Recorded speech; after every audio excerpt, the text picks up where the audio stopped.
how to find offline payment methods settings on Bigcommerce, easy and quick. Hello guys, in today's video I'm gonna show you how to find offline payment methods settings, easy and quick. First, open your browser, and now once you're here, go to settings. Here's it, and as you see here you will find Bigcommerce settings.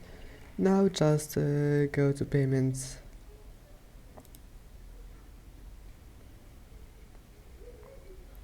and now just select any coin you want here, and then scroll down, and here you will find offline payment methods. Click on it, and then that's it. Just select anything you want here and click setup if you want to set it, and that's it.